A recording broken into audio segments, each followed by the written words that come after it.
Good evening, good morning, good afternoon. Is South Africa becoming ungovernable? Is South Africa's democratic experiment on its deathbed?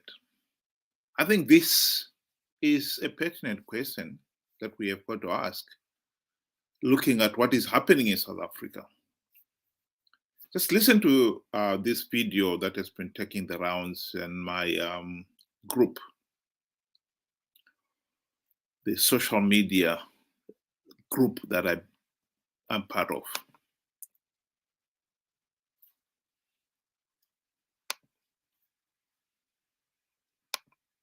We hope to see Minister of Trains.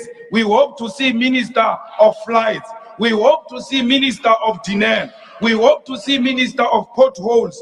We hope to see Minister of GBV. Because the reality is that, Mr. President, nothing is working under you. You are a man on top and doing nothing. And that is very irresponsible of a man to be on top and do nothing. The reality of the situation is that you went against the advice we gave you when you started as a president, that listen to your own organization. Your own organization has now said, put the ESCOM under energy. What did you do? You went to a separate kitchen cabinet and created a Ministry of Electricity, which doesn't derive from the resolutions of your own organization.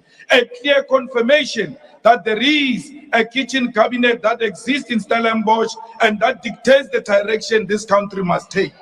If you agree that ESCOM has failed to discharge its responsibility, ESCOM has always had a minister, and that is a Minister of Public Enterprise. And if we need a separate minister, it means that minister has failed. Why are you so scared to remove an incompetent minister who has failed and collapsed everything in the state-owned, under a state-owned enterprise? It can't be. Even if you are friends, you ought to have an honest discussion amongst yourself and say, my brother, there is nothing I can do anymore. I need someone capable to come and rescue Dinel, to come and rescue Transnet, to come and rescue SAA, because ESCOM and the rest have collapsed under Honorable Pravin Gordhan. Well, we could go on and on about it. The tragedy with South Africa is that after nearly 30 years, one cannot deny that the country is not performing well, to say the least. The tragedy with that is that the ANC government that has ruled South Africa for the nearly 30 years has been democratically elected. And when people like our friend Julius Malema here starts criticizing the South African government, instead of criticizing the ANC government, they are now criticizing democracy itself. That is where the tragedy is. Because people like Julius Malema has made no secret that he admires the system, the autocracy in Zimbabwe, for instance, and would happily impose such a system in South Africa, and thus threatening all the democratic norms that that country has enjoyed. I believe that South Africa's descent, economic descent, would have been accelerated if the country had not been a democratic one. Think about it. If, for instance, Jacob Zuma had the dictatorial powers that Mugabe had, I believe he would still be in power. Corrupt as they've shown him to be. There is no denying that the President Cyril Ramaphosa, has been a mediocre president, to say the least.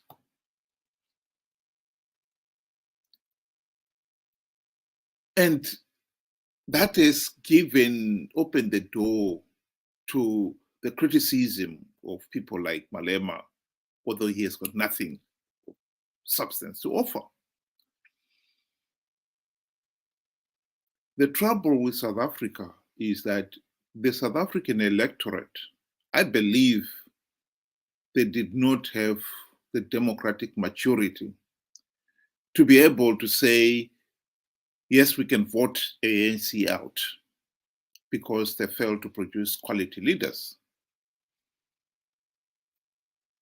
The loyalty to ANC by some of the electorate is such that they voted for ANC even when there was evidence that the party did not have the quality leaders. What do I mean by that? Well, take the example of the United Kingdom, Britain. Throughout the Second World War, Winston Churchill was the prime minister. And by all accounts, he was a good war hero. He was a good leader. But when it came to the 1945 elections in the UK, there is no doubt that the Conservative Party did not offer anything to give the people the vision that they'll be taking the country forward. That is where the weakness of the Conservative Party was. They went into that election without any agenda, anything to offer the nation. And the electorate had the courage to vote for the Labour Party because they had a better manifesto. That is where the weakness in South Africa was. I do not believe that the South African electorate had the democratic maturity to vote ANC, even when they could see the ANC leaders had lost direction. South Africa is going to have an election next year. And the way things are going right now, it could well be that the South African government that will emerge out of it will be less democratically inclined, because the 30 years of failed ANC leadership have undermined democracy. It has given voice to demagogues like Julius Malema. Julius Malema has never made any secret that he admires what Mugabe was doing. But what South Africans should understand is that Zimbabwe's descent in the hell we are now in was because Zimbabwe never had any democratic experiment at all. When we gained our independence in 1980, we went straight into a dictatorship. And that is what has allowed Mugabe to remain in power for 37 years until he was deposed by his own men. And now Mnangagwa and company, they are in power. They've been in power for the last 5 years. And in a few months' time, we're going to an election. And these elections, Zanu PF is set to rig them. And the chances are we'll be stuck with Zanu PF at the end of the election. And to underline personally the criticism of the ANC government, I could not believe that the ANC Congress could make a resolution, as they did in November last year, that the party would not allow regime change in Zimbabwe. That is contrary to any democratic values that anyone can think of. Of all the countries, South Africa should know that Zimbabwe has not been holding free, fair, and credible elections. And that Zanu PF has been rigging elections in the name of stopping regime change. And therefore, for ANC to be endorsing that position is an outrage. The truth of the matter is, this ANC government will probably do that, go ahead and do that, come the coming elections in Zimbabwe. Because SADC, if SADC was to stand up and say, no, these elections are not free, fair, and credible, that would force another GNU so that we can finally have the reforms implemented and have free, fair, and credible elections.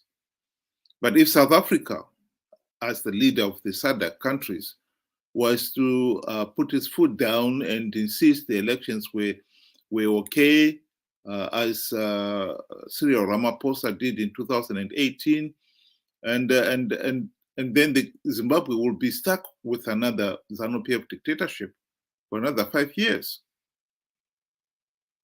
I have got nothing against Julius Malema or the South Africa, but we cannot deny that the South African experiment has been undermined by the ANC's failure to perform.